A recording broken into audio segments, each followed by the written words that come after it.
Días a todos. El día de hoy vamos a analizar cómo se desarrolla una prueba de hipótesis para muestras independientes.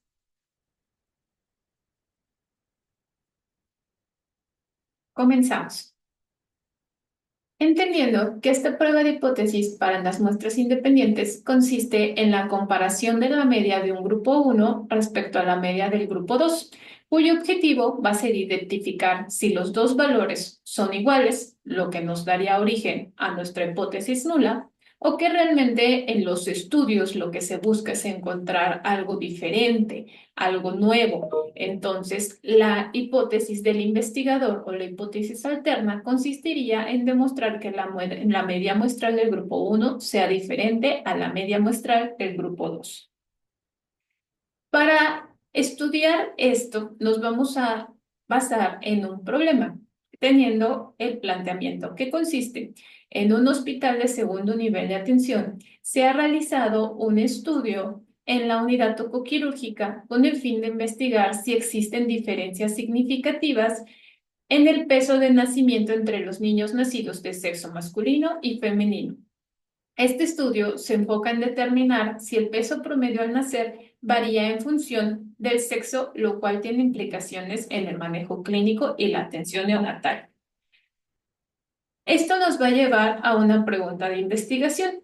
¿Existe una diferencia significativa entre el peso al nacimiento entre los recién nacidos de sexo masculino y femenino en un hospital de segundo nivel de atención? Vamos a ver. Para esto generamos nuestras hipótesis, que nos dicen, la media muestral de nuestro grupo 1 es igual a la media muestral de nuestro grupo 2, a lo que denominamos hipótesis nula. Quiere decir que no existe una diferencia significativa en el peso promedio al nacer entre los recién nacidos de sexo masculino y femenino. Nuestra segunda hipótesis, que es la hipótesis del investigador, nos dice que la media muestral del grupo 1 o masculino es diferente a la media muestral del grupo 2 o femenino, llamándola hipótesis alterna, y quiere decir que existe una diferencia significativa en el peso promedio al nacer entre los recién nacidos de sexo masculino y femenino. Tenemos que establecer nuestro nivel de significancia. En este caso, vamos a establecer una significancia de alfa de 0.05 para esta prueba de hipótesis, es decir, se aceptará un margen del error del 5% en nuestra toma de decisiones. Y para esto nos vamos a basar en nuestro nivel de significancia alfa, cuyo punto de corte va a ser mayor de 0.05 o menor de 0.05. Para el valor de P mayor de 0.05 nos va a hablar que vamos a aceptar nuestra hipótesis nula, es decir, no hay una diferencia estadística. Para un valor menor de 0.05 vamos a rechazar la hipótesis nula y vamos a aceptar la hipótesis del investigador, en donde se refiere que hay una diferencia o hay una significancia estadística. Para continuar con esta prueba tenemos que establecer el estadístico que vamos a utilizar, cuyo primer paso va a ser determinar si las variables de estudio tienen una distribución normal. Dependiendo de esta distribución, vamos a elegir el estadístico paramétrico o no paramétrico.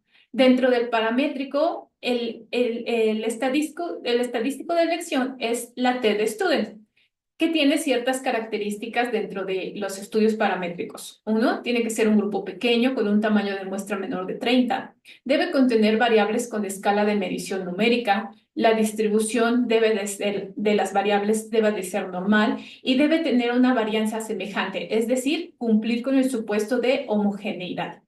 En dado caso de que estableciéramos que la distribución no hay una distribución normal, entonces utilizaríamos el estadístico no paramétrico como la U de Mann-Whitney. Vamos al programa SPSS para irlo desarrollando juntos.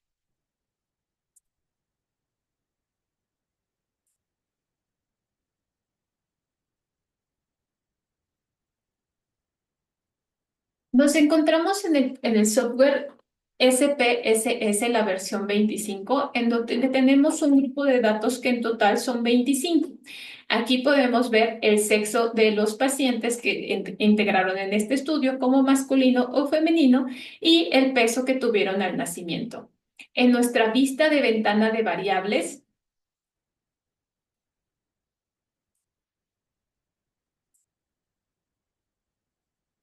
podemos observar nuestras dos variables. El sexo, en donde en el valor de asignación debemos de ser muy cuidadosos para colocar uno o asignar uno a masculino y dos a femenino, y el peso que lo tenemos en una escala numérica. Con esto vamos a proceder a realizar el estadístico de la normalidad y nos vamos a ir a analizar estadísticos descriptivos, explorar. En explorar vamos a tener que en la lista de dependientes vamos a poner nuestra variable numérica. Vamos a irnos a gráficos y vamos a seleccionar. En diagrama de cajas vamos a dejar establecido que no requerimos ninguno. También vamos a deshabilitar los descriptivos de tallo de hojas y de histograma y únicamente vamos a dejar habilitado gráficos de normalidad con pruebas y damos clic en continuar. Damos clic en aceptar. Esto nos va a llevar a nuestra hoja de procesamiento de resultados.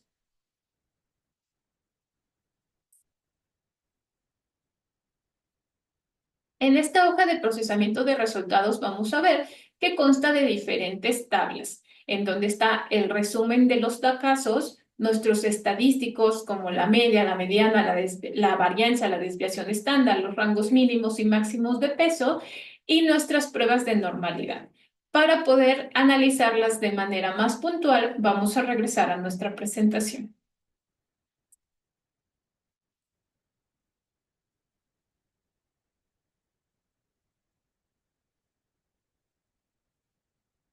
En nuestra presentación vamos a ver que para estos estadísticos de normalidad vamos a poder utilizar dos importantes, ya sea Kolmogorov-Smirnov o Shapiro-Wilk. La característica es que para utilizar Kolmogorov debemos de tener un conjunto de datos que tenga más de 30 observaciones y para Shapiro-Wilk menos de 30 observaciones, asignando un valor de P menor de 0.05, es decir, cuando una P es significativa, muestra una diferencia o no es igual. Por lo tanto, un valor menor de 0.05 sabemos que es diferente a la distribución normal, es decir, no tiene una distribución normal. Para el valor de P mayor de 0.05, establecemos que no hay una significancia, no es diferente, por lo tanto, es igual. ¿Es igual a qué? Es igual a la distribución normal. Pasamos nuestra prueba de procesamiento de datos en donde corroboramos que haya 25 datos que son los que conforman nuestra base de datos. Analizamos que no haya ningún caso perdido, es decir, que ninguna casilla se quede sin estar llena o que se haya perdido algún dato en el análisis. Posteriormente vamos a pasar a mi prueba de normalidad. Como mi base de datos cuenta con 25 observaciones, la prueba que voy a utilizar va a ser Shapiro-Wilk y veo nuestro valor de P, que en este caso es de 0.971. ¿Y qué me dice mi supuesto? Cuando el p-valor es mayor de 0.05, entonces puedo corroborar que mis datos tienen una distribución normal. Por lo tanto, puedo seguir con mi estadístico planeado como paramétrico. Y es así donde ahora me voy a mi prueba de TED Student. Para hacerla, vamos de nuevo a SPSS.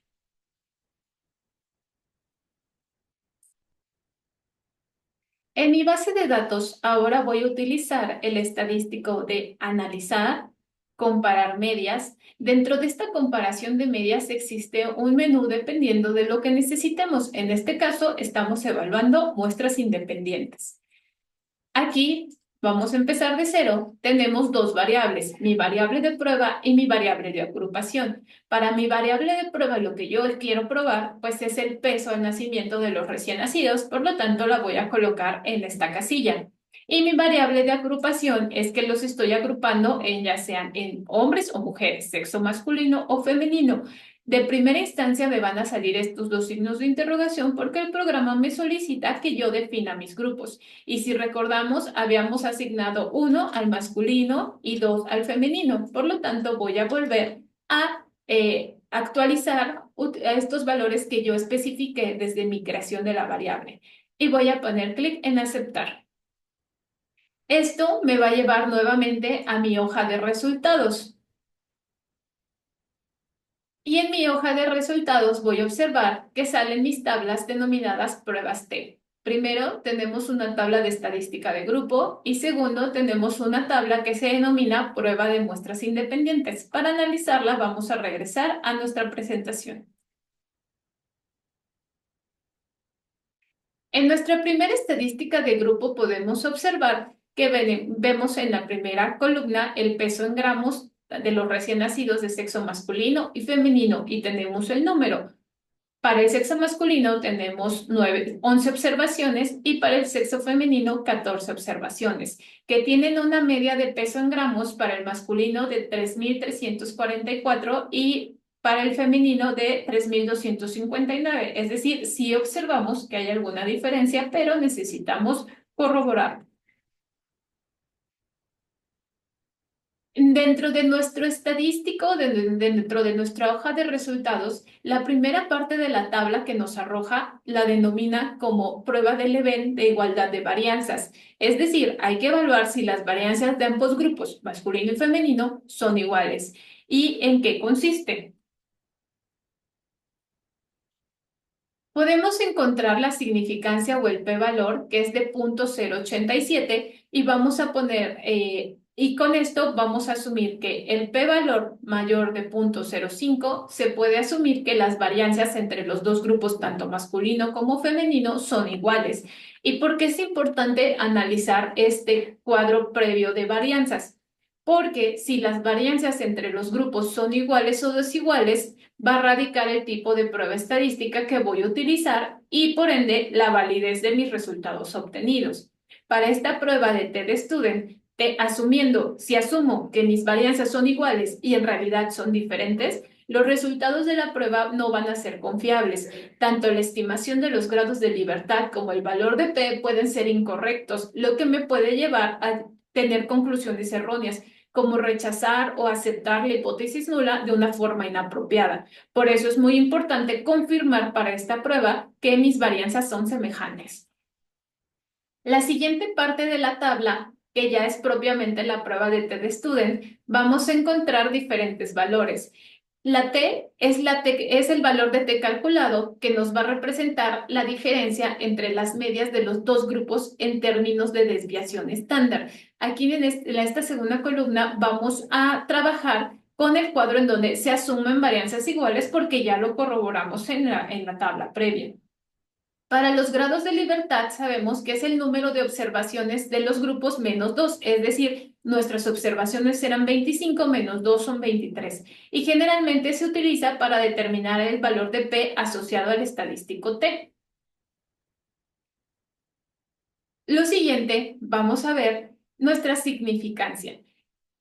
Vemos que vamos a trabajar con las varianzas iguales, nuestra significancia bilateral o nuestro valor de P es de 0.599. Nos vamos a situar nuevamente en nuestra tabla de nivel de P-valor, en donde vemos que el P-valor es mayor a 0.05. Entonces, no se rechaza la hipótesis nula, es decir, está indicado que no hay una diferencia significativa en el peso promedio de los recién nacidos de ambos sexos. Entonces, ¿cuál es mi interpretación de esta base de datos con mi problema y mi pregunta de investigación? Que es, ¿existe una diferencia significativa en el peso al nacimiento entre los recién nacidos de sexo masculino y femenino en un hospital de segundo nivel de atención? Y la respuesta es no. No hay una diferencia significativa en el peso promedio entre los dos sexos. Agradezco mucho su atención y en especial a la doctora María Leticia Ávila Ramírez por siempre estar muy al pendiente de nosotros y con todo su cariño y con todo su profesionalismo, buscando que aprendamos cada vez más. Esta es la presentación de prueba de hipótesis para muestras independientes. Espero que les haya servido.